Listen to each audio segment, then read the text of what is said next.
ያብቃል። ስለዚህ ምንድነው እንደዚህ አይነት ላይፍ ለመኖር እንደዚህ አይነት ነገር ለማድረግ የግድ ዛሬን ጠንካራ ሆነን መኖር መቻል አለብህ። ጠንካራ ሆነን መስራት መቻል አለብህ።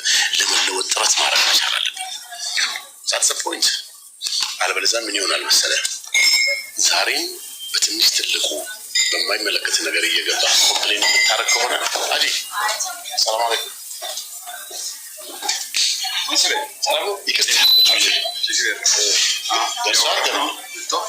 አይወጣለሁ 5 ሰዓት ስለሆነ ደውልላቸውና ነገረኝ ከደረሱ እወጣለሁ። ስለዚህ ወንድም እህቶቼ እኔ የምነግራችሁ ነገር ምንድን ነው? አራግባ ኦፍኮርስ አገባለሁ። እስቲ እህትህ እንዳረኝ ወንድምህ እንዳረኝ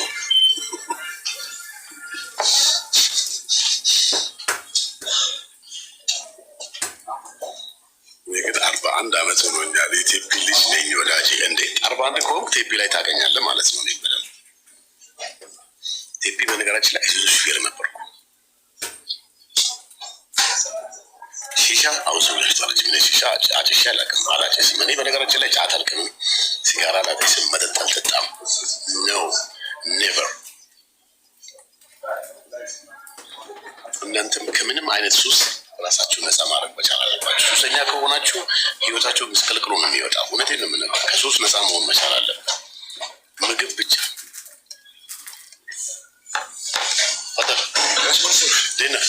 ሰላም ነው። ፋሽን እንደ ባለፈው የዲያስፖራ እንትኑን እኮ አውጡት ቲክቶክ ላይ ወይም ምን ችግር ነው?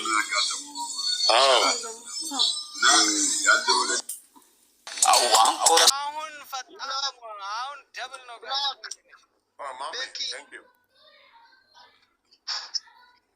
ቆይ ደህና ነሽ? መቼ ነው ግን መተሽ እዚህ የምትዝናኘው? ታቱዬ እኮ ቴንኪው ጋይስ ደብል ነው። አይዝናናም ያለው ማን ነው? እኔ ስንት ወንድ ተናናሾች አሉኝ የማስተምራቸው። እንደምታምነው ጋይስ ወላሂ አስሊ ፊ ኪያነቱ ፈተኒ ከአርፍረን ቀቡና እንጀራኒ ሞ ጋይስ አከሞ ያምንያ ጋይስ የባዳ ኩመኩና ያርከኝ አልነሳ። ኧረ አንሸነፍም። መንሱር ፈታ በል ጋይስ የባዳ ለም ኪያር ለፈረክ አጣጥ ኩባ መኪና አረባ አገኛት ቡማኛ እና ታባሽ ነራ ዶላር እንደባመ እንደ ሀገር ዶላር የለም ባንክ ላይ መንሱር ላይ ተረስ ጋቢ ሲወራና ጋቢ ቢያ ጋይስ የባዳ አትነሳ። እኔ ነው ኪያሪን ነው እንጂ ላቴው ይችላል እና አስሊኮ ማለት ዳር ነው። የተከበረ ማለት ዳር ነው። ባይሆን ኩሚነች ባለ ሌላት እኛ ሶስታችን ነን ባለ ትዳር ያለው ነው እንጂ አስሊ ባለ ትዳር ነው። የላቴዎች ማህበር እያሉ ስለሆነ ነው። ለኡምራ በመቀጠለው ረመዳን ደግሞ ሳውዲ መሄድ አይቀርም። ይሄን ነው የምትኖሪ? ቆይ ኪያ ምን ፈለክ ከሷ? እኔ ወንድሞ የሀገሯ ልጅ አይደለሁ። የሀገር ልጅ ከየት የመጣ ኢትዮጵያዊ አይደለም? እሷን ስታይ ነው ኢትዮጵያዊ ሆንከው?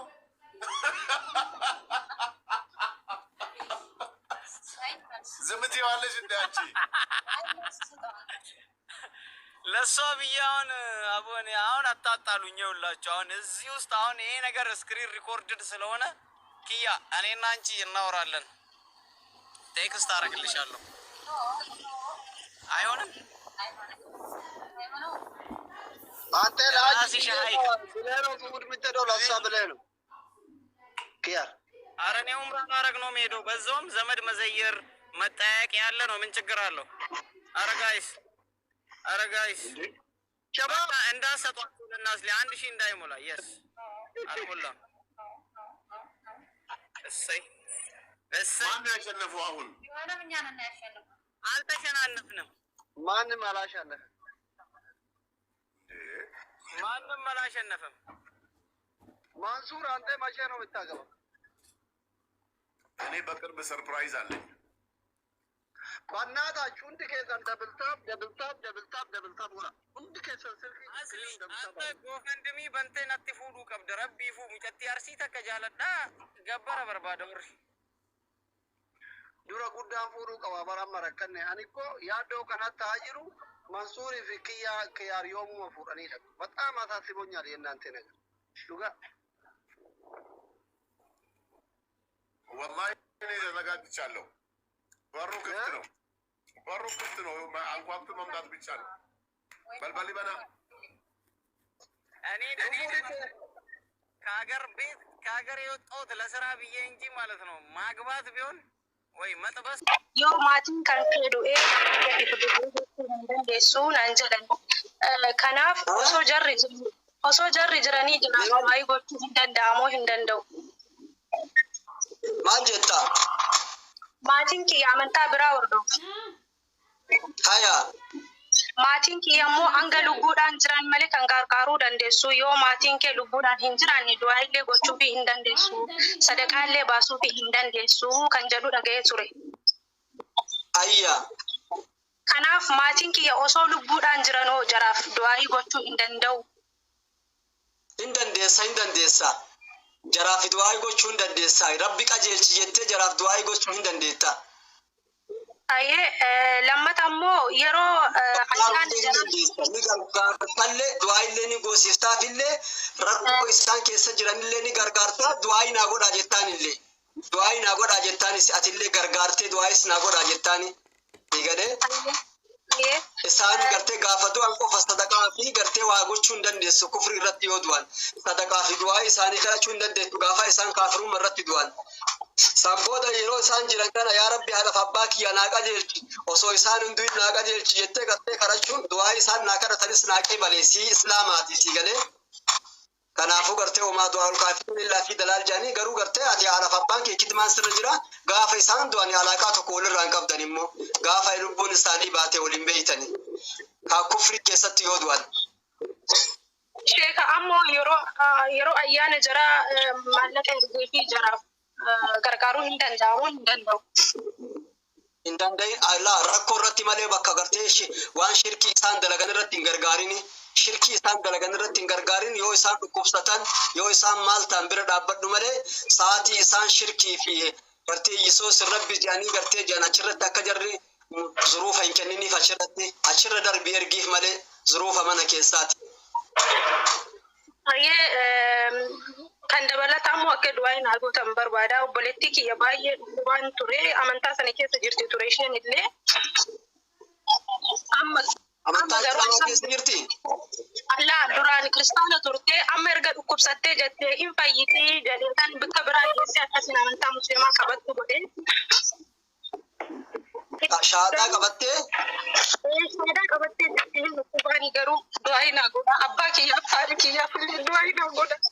Akkasiin amantaa qabatee.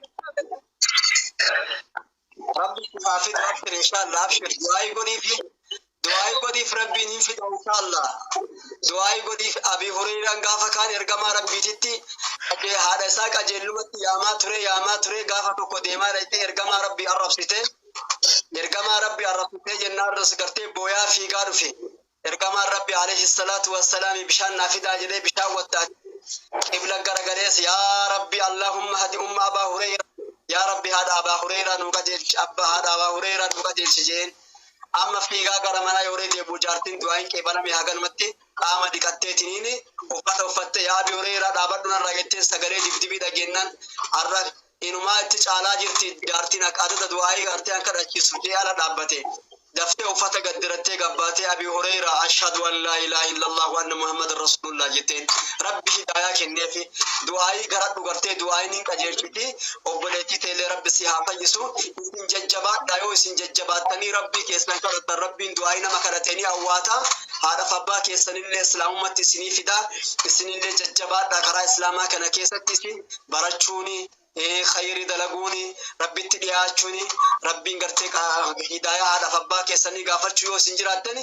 isin har'a nama sadarkaa qabu warra nu hidaalaa isin har'aan tana wanni diliin isin gaafa achi dura dalaydan cufti isinirraa harcaatee jirti bismillah jettanii eegaltan malee waan dura dalaydan hunda rabbi isinirraa harcaase shahaadaa qabachuun Kanaaf isin kabaja guddaa qabdanii haadha fi abbaa keessanii bareechaa du'aa godhaa fi rabbiin haa deebisu. Barakallahu fiikum.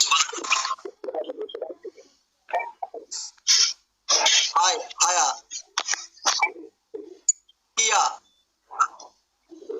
Alkia. Haya. Waalaikum salam warahmatullahi wabarakatuh.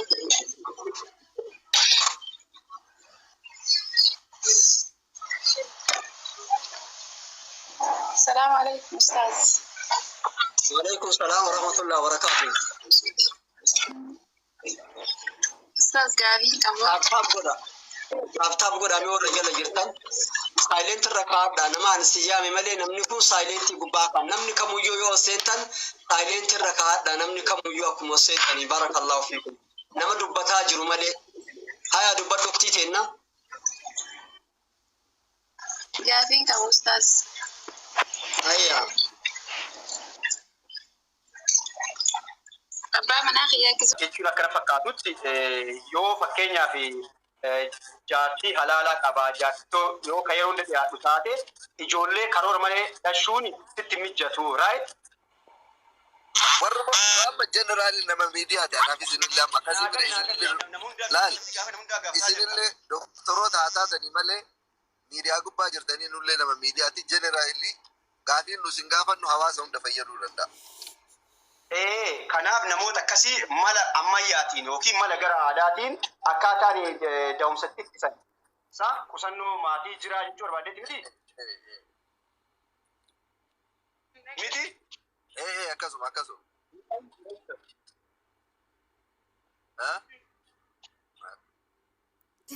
jira doktora waliin barattanii walii galtanii moo anuun kana dhibaatti gochuu danda'a sitti hima keessaan maaliif keessaan natti himtamaa keessaan hin barbaannu asiin malee ati doktora mi maaliif keessaan namatti himta asuma nutti himaa malee jechuun namni tokko fakkeenyaaf sitti rakkina qabu sokkee maaliif barumsa jechuun nama hundaaf akkuma ta'e jechuun namni fakkeenya ofiif gaafata malee nama hundaaf gaafata miti. Kanaaf namoonni yaa halaala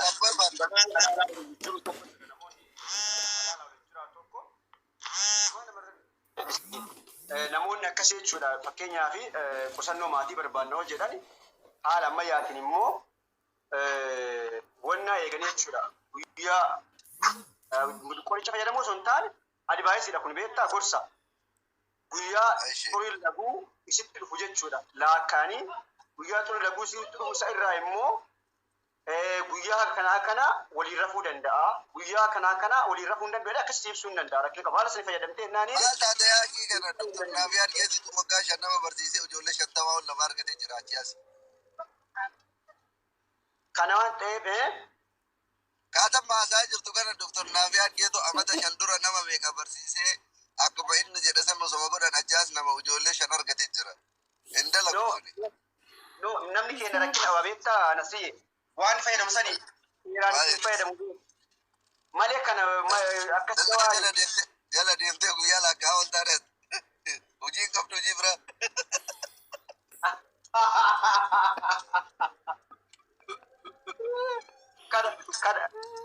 Kana ala immoo dawaan biraa hin jiru. Dawaan biraa walii gabbiigaa oollee giduu makiinaa ari'aa oollee daragaa birrii namaa walii qoqqocaa oollee maal goonee herreega birrii namaatu dalanneen nan deenu ganaa dalagalleellee kanallee herreegna takkaa lamaan. Inni miti kan herreegu. Deddeebii tokko. Isaan herreegu qaba malee aslan ati herreeguu hin dandeessu. Atillee waan gootu jira. Atillee waan gootu hin gaafanne ka ofii keenyaa gargaaruu dandeenyu akka doktoraatiin nu yoo beekaa dabsitee da'uu Okay, feete ka ofii keenyaatti gargaaruu barbaadu immoo akkaan nootti teelii hin taafadha. Malee sitti maa atillee waan gargaartu. Doktara si waliin jiru waliin mari'ataan deebistu akka kophaa keetti jedhistee waan hin taane nama gorsitu. No, doktoriin saalfattee malee saalfii hin barbaachisu kun bira. Saalfii hin barbaachisu. Filaasotii ajaa'iba. Ani jechuun ani saalfadhu istoo kan sitti himaa garuu jechuun akkasii yoo naan jedhu malee namni. Nu amma ka jenne qoricha jenne malee bar guyyaa lakkoofna siiniin hin jenne. dawaan itti nyaatan hin jiru. Dawaan akka itti nyaatan jechuun koo bara ajjeesa jechuudha bar beekdee.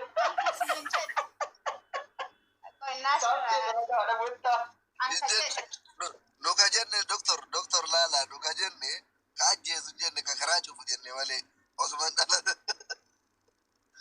Ajjeesa siin galle bara ajjeesa siin galle maal akka Uy, mijattiin fuudhe sana aannaati moo bitaa dhiyeette. Furdoo tokko argamte.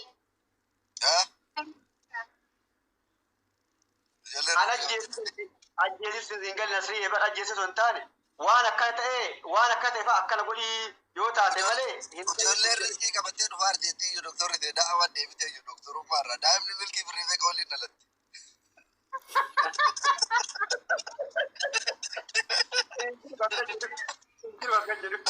Dhugaa agarre ijoollee gisee bajarra obbaatii waliin dhalattu argine malee ka birrii waliin dhalattu nagarre. Yaa. Ijoolleeyyuu torbaani daa'ibarii birrii dhibbaan bitaa. Akkanumadhaa karaa wal balleessaa beektaa namni. Yaa akkasii. እና አስተካከል አመይስኒ ቆፋ ወሊም መሪያዳ ሬፍ ቤታ ያን ኮኔሳ ከናሩ ቤታ ዋይ ዶክተር ማከሰኒ ሬፍ አከን ሞ ቲክቶክ ሲሄኑ ሴንተኒ ለመለማናሳ ቱርተኒ ቤታ ዋን ቆርቻ በሻከን ስለጀራቲን ዱን ከለዲቦ ዱገማን ቆርቻ በሻ ነገር ዲጂኔቱማ ጥቆ ዝነገ ፈደ ብልብል ወይ ከደላጋ ነረሰኔ እናንዴ ቤታ አመሞ ላይ ናርጌ ጀናን ወሉማን ተበና ጀኔቲ just warri komantii jala nu daawwataa turtanii nu waaru kanaan dura wallaahi milkii kiyya beektaa osoo arge maal qoricha waa meeqatu jira ka barbaannu kanaan dura isaanii dubartoonni keenya baay'ee fayyadamuu waa baay'ee faarmaasii Paakistaanii fi Bangaaliitti birrii meeqa finna silaa isin bira dhufnee dawaa fudhannaa. Ana qofaa miti Nasrii dhibbi bulleen jedhuftanii dhiibachuu hin dandeessa. Maal jedhu dhiibatu? Sukkuumiin jira akkas jechuun maasaajillee hin gootii akkasuma garaa wallee hin deemti. Jaartiin Nasrii sukkuumiin beeksisanii jedhamoo mindinoo yoo akkana laaltanii? Sukkuumiin namni hundi hin danda'u koo garaa nama akka nama ogeechaatti harka nama ogeechan taanetti jira malee kun maa gaddaa isiin beektee na sukkuumtee jennaan nukinoo nagaan deemee galaan jira qaamni kiyya guutuun fayyaa qaba harkaalu. Nagaa qabda fakkeenyaaf akka amma miidhamaa waan adda addaa fa qabaatteetti isin Inni si qalladaate immoo iyyuu dhugamadha. nama harka isaa hojjetamee. Yeroo baay'ee miidhama akka godhattu dubartii 3-4 qaba malee jaartiin takkittiin maal keessa jirti miidhama. Dhugaman namni miidhama qabu jira namni baay'ee nama miidhame mataa miidhama duddaa miidhama garaa waan akkasuma osoo keenya namoota namni keenya waan dhibee qabne si fakkaataa miti. Wallaahi rakkinni baay'ee qabanii. Haa ta'u ilki biyya kana keessa biyya alaa kana keessa yeroo baay'ee warri miidhama himatu kunoo gabaa namarraa hin dhufne bilaal nafsi koomenti ilaal kuna baay'ee sukkuutti baadaa kan gabaa namarraa biyya alaa kana keessa yeroo baay'ee namni miidhama himatu namuma lama jedhu dhiiraaf shamara keessaallee Sukkuumaan silaan dhufaa gon. tokko warruma hojii humnaa dalagu lama dhiirallee ta'e shamarallee ta'e warruma ijaazaa kana baay'isu ganama galgala barkuu shaafillee yoo baay'ate kayiriin qabu beektaan guddaatiin maalloo.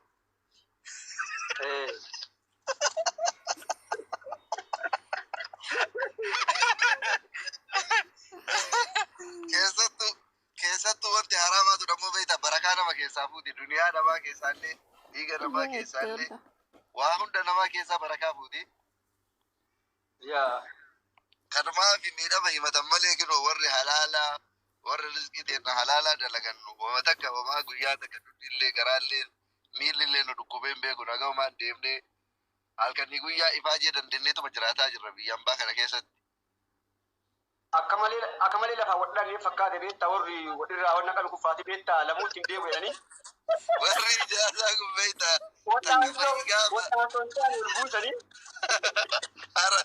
Hararaa beeka keessa baay'ee gaafa wal argan. Tirfiin isaa bu'aa garaa ta'e achi ka'ee fardan lafaan dhadha'ee jedha ofii isaatii miidhamee ka'ee. Bakka dalagaatiin maslaalii kubbaa kufe jedha isiillee meeshaa madaabee osoo ormoo dhododda kuteetti. Hojii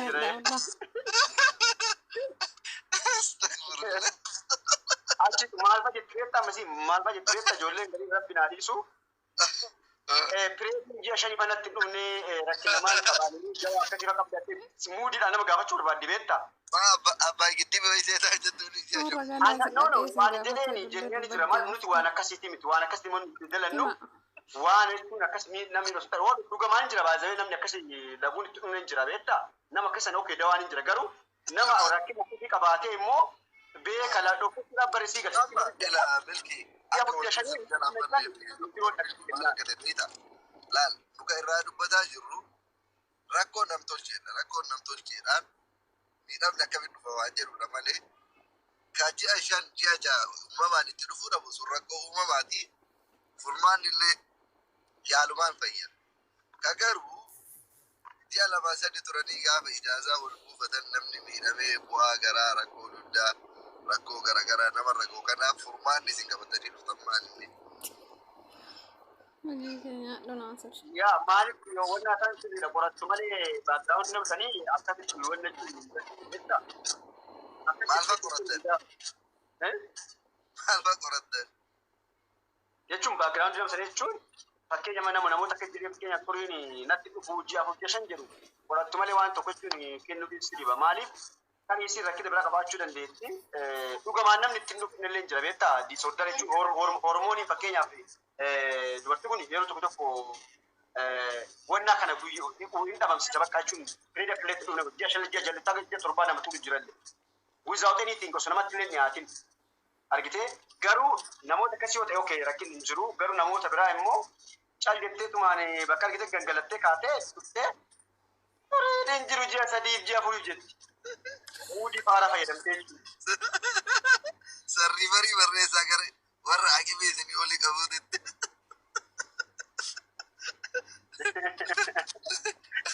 Kanaaf namoota keessanii farii bakka argattu jira farii erginaa.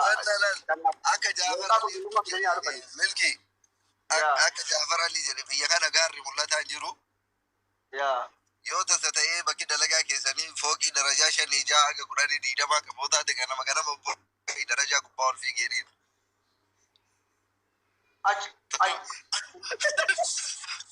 Torbe tokko malee asitee fiinnaa dhufinu bu'a.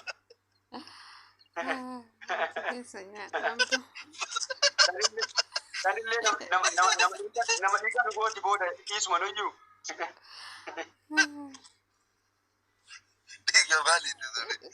Diga sita titi malee ka ijaazaa dhufe waan.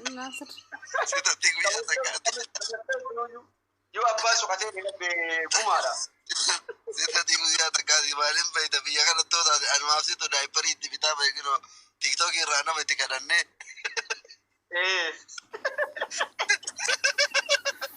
Saal bakka itti dhalcheetiin kampaanii taa'ee naan ilaala. Osoo abbaan dhagaan alayni fa budamii taa'ee hawaalaa fi wannaa ofii dalagatu namni Oromootti kadhatee daayiparii bitaa ture. Dubartiin keenya kun bade faarummaa irraa itti osoma lakkoofsaatu beektu osoo suuraa isaatu beektan jettu ambar waan barbaaderra raawwatte kootti galbee isaa deemnaan hin gabbaatee tartee si dhuftee xinnaa sadiin jedhattee hojjetan si aanolee tokko nama gargaaranii jedhaa dhufti ayyaamataa bara. Yoo nama gargaare. Achiin booda immoo sanni beektaa gosa isaa beektaa biyya isaa beektaa jetteen hin beekan ofi magaaloliiti lakkaan paanii qabna hin beekani bakka narraa lakkoofsalee biloo godhe laa haga kana gowwaadha ijoollee keenya beekte. Rabbaa jedhe anna maraafuu amma jechaadha. Yeroo hunda namaan illee ijaazaan bu'inaa jechuun dandeettu namoota keessi akkasiitiif yaalaaf isin bira dhufe yoo xiqqaate guyyaadhaan darajaa 20 haga darajaa 10 fooqa qabu gubbaa ol fiigaa ganama gad deebi'u isa san tiraay godhaa jedheeni doktoroota irraa dhageenye maaliif waan beekan beektan.